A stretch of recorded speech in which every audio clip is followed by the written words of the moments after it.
6 months ago, I completed the longest climb of Mount Everest in history. 13,000 kilometers of swimming, cycling, running, hiking and climbing took me from the shores of England to the peak of the Earth's tallest mountain. But now, I'm back in the UK, trying to process the biggest challenge of my life. Having the space to come to terms with all of it. And the first time we could see Everest. I was feeling really lonely. There's so many times where we could have gone crazy. People could have died in that, for sure. I remember crying at that point as well. Why is that worth it to you? This is the story of what happened after I came down from the top of the world. Right guys, we are back in the UK. We're back. We're back. It's been nearly 6 months. It's time to catch up and see how we've been feeling and reminisce on the expedition of a f***ing lifetime. How have you been coping with being back? Oh mate, it's been as tough as I think probably for you. Mentally, it's mad. Physically, it's been like a slow progress, but mentally, it's been a struggle. Like up and down roller coaster, like an emotional roller coaster, mate. Riding an adrenaline high for 6 months, and then 9 months. 9 months. And that level of anxiety, that level of adrenaline, and then boof. And I think it's also just like having the space to come to terms with all of it, which you can't do during, right? No. That's why it's nice to see you. Absolutely. There's not many people that understand. So we asked you lovely people on Instagram to ask me and Stan some questions, and I even wrote it down for once. I can barely write, but so it's quite good. I'll see if I can read my own handwriting. Let's start with a simple one. What is the best meat for a roast dinner? Fantastic question. As you all know, like I was fantasizing about roast dinner for the entire thing. It's got to be lamb.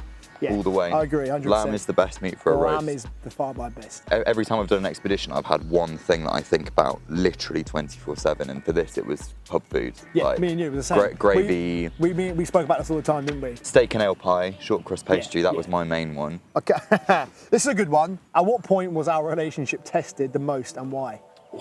Well, I always maintain the fact that, for given the circumstances, we done f***ing amazing. There's so many times where we could have gone crazy, but we had such a good relationship going. I think maybe in like Oman in the Middle East, when stress levels were the highest. Was there an incident? No, I don't think we've ever had an incident, because we have actually had a remarkably good relationship. I'd say India was the most trying time for me. Was it? And that wasn't just because of you. This was after our producer Molly got hit by a f***ing truck in London, so couldn't come out to us.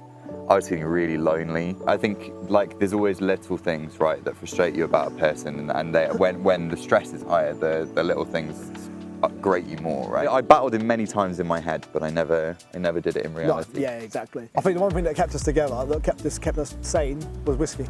Oh, 100%. A shared love of whiskey, Beautiful even moments. whiskey. Do you remember when I went into that in West Bengal, when I went into that bottle shop and I brought this back? You got whiskey flavoured drink. No, I remember reading the ingredients, and it was whiskey flavouring ethanol water. What's both of your next big adventures? Have you got a big adventure coming up?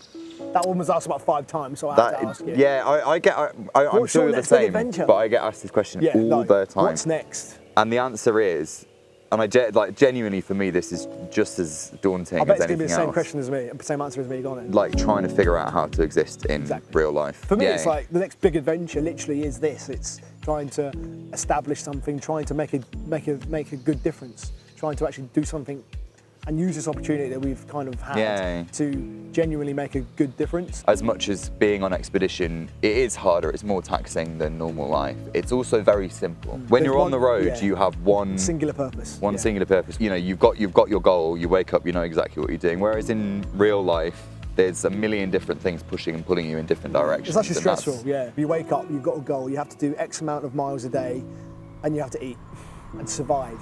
Yeah, I miss that.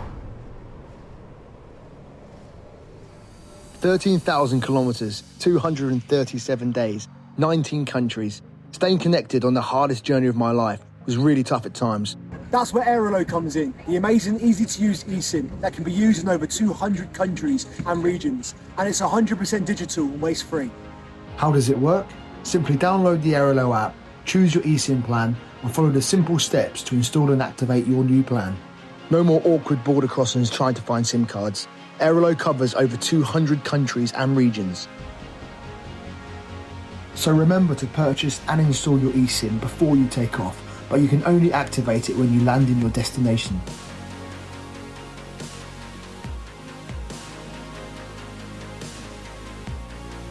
So download Aerolo today and use the code MitchHutch to get a discount off your first eSIM. And what is the most annoying thing Mitch did on the journey? I know there wasn't a fight, but you must be able to think. Oh, I can name hundreds All right, of here things. we go then. I want to know, what is the most, if you had to choose one, the most annoying thing Mitch did on the entire journey? They're all micro things, right? But this one, I think, grated me more than any other. You're a forgetful man. Yeah. Mitch has ADHD, and that's fine. Yeah. I, as part of my job, would often have to ask you to do things, right? Yeah. Often you'd forget, and that's fine. I knew that, and I didn't have an issue with it. If I need Mitch to do something, you ask him once, and you ask him a few hours later, you ask him a few hours later. But sometimes we get to the third time of me asking, and you'd be embarrassed that you hadn't done the thing. So you'd say, yes, I have done it. Which we've all done, like we've all done that. You don't want the embarrassment, you go, right, I'm gonna quickly do it now, just after, and then you'd f***ing forget again. So I'd tick it off my list, and then I'd find out months later that this thing hadn't been done. I'd be like, you f***ing little shit, it's funny. Okay, this one's an easy one. I think me and you will both agree with this. Which country had the best food? We definitely agree on this. Okay, ready? 1, 2, 3, Pakistan. Yeah. We were going through some seriously rural places, right? Yeah. And you would, every 5 kilometers, doesn't matter where you were, there'd just be some bloke in a shack, and he'd just magic up this f***ing meal with 6 different dishes. And you just rock up at the side. They bring the food out continuously in small amounts, so you would eat until you were full, and then you would stop. Again, like you'd always be perfectly full. The amount of times I had stitch straight after leaving because I'd stuffed myself so much. And the hot tea, the chai combined with just the hot bread. Pakistan was nuts, and it was challenging in lots of ways, but the food and the people made it worth it. I genuinely think that's the only place I put on weight during the whole expedition. Anyone go to Pakistan? Absolutely unbelievable. Incredible. You're gonna love this one. This one's from a lovely friend called Ghazi, and he said, how many car accidents did Stan experience over the whole trip? I'll let Stan answer this one. 3? Was it? It was 2, wasn't it? I think it might have been 3. So one major one that nearly killed us. Yeah. And then a second one where we were coming around the roundabout and the woman tried to take the exit and then just crashed into the side of us. I still maintain that was her fault, even though the police disagreed. So I love that was from Ghazi, by the way. That's the guy whose car that got crashed. Ghazi, absolute legend. Sorry. Luckily that one wasn't 80k an hour where we nearly got killed. That was a bad. That was nearly trip ended. If it'd been a slightly different position, people could have died. Because them two rear seats, I was sat on the left and they hit us on the right. So if them 2 seats had been on this side, do you remember?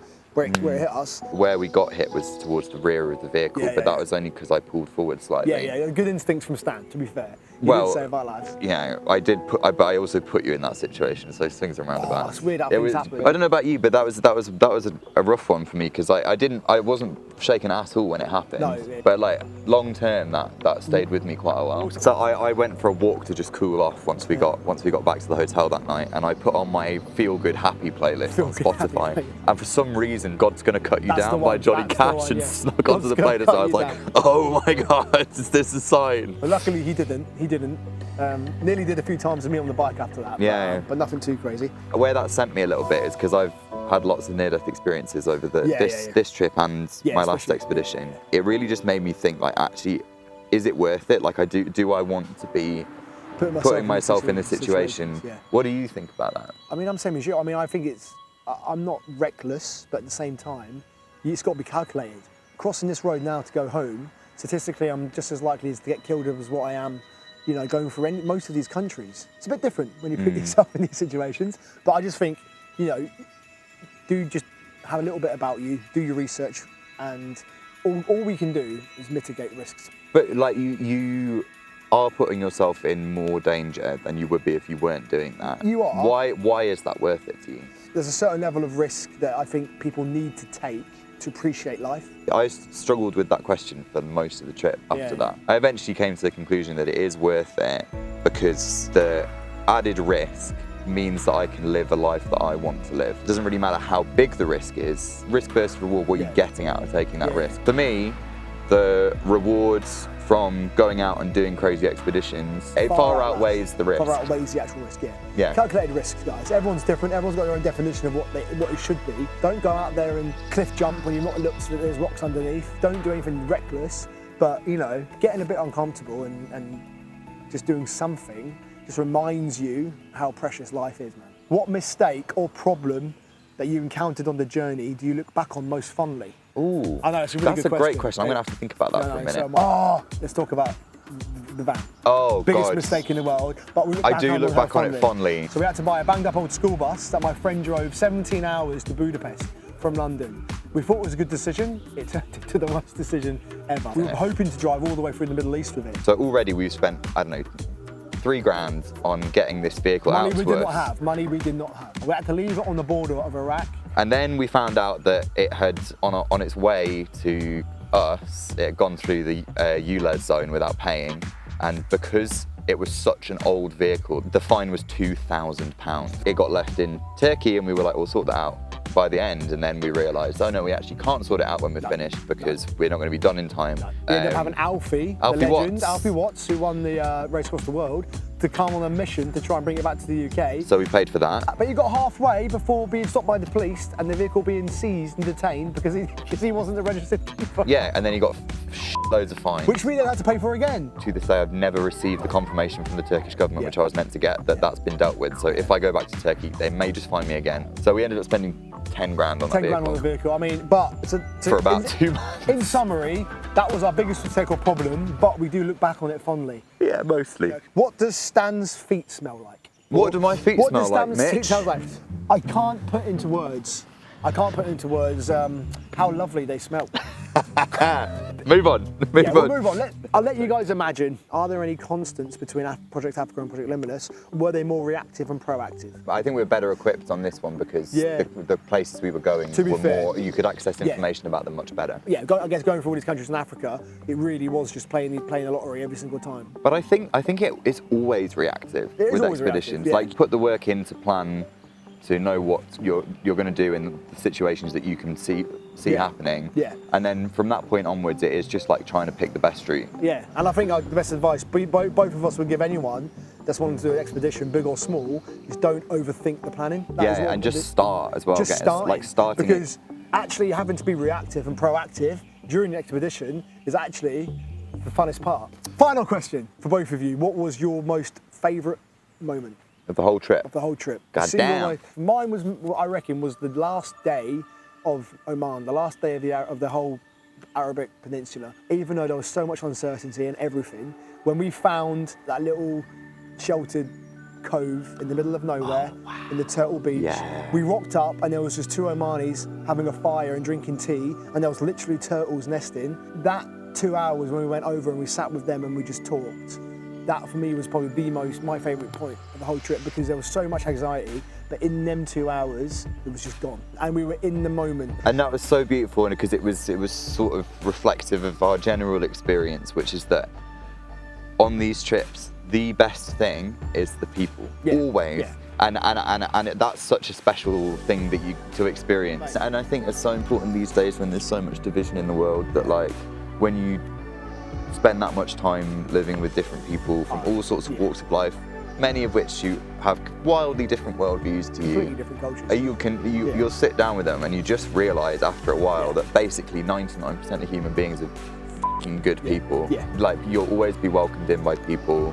Like you can always find common ground with people, and that's so special, isn't it, about trips like that? Yeah, that's probably one of the most reasons I'd advise anyone to go out and do an adventure, big or small, is because I guarantee you're going to be blown away by people, and your faith in humanity will be restored. I came out of it with such more love for people than I had before. Me too. What's your favourite moment? My favourite moment that popped into my head, I'm sure there's other ones if I really deeped it, but when we first reached the Himalayan foothills, and I touched on it earlier, but I'd just been having a really rough time for like 3 months solidly. I was just like, I was done. I was like mentally wrecked.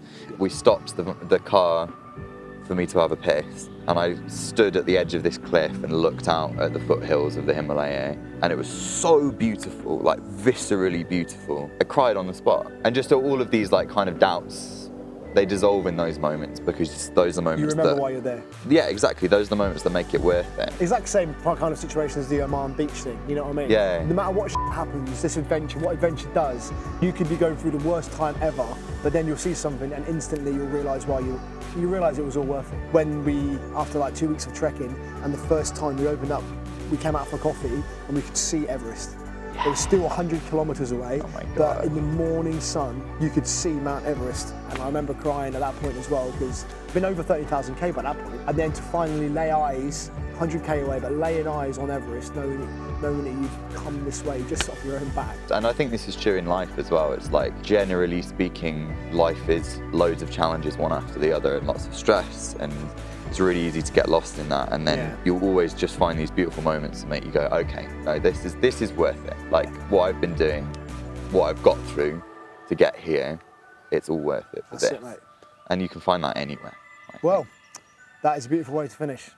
Come here. It's been a pleasure, Mitchell. It's been a pleasure. Now we'll just sit longly looking in the thing. What, as the credits roll? This will be, yeah. Romantic music put this playing. in, I'm just going to throw them up, yeah?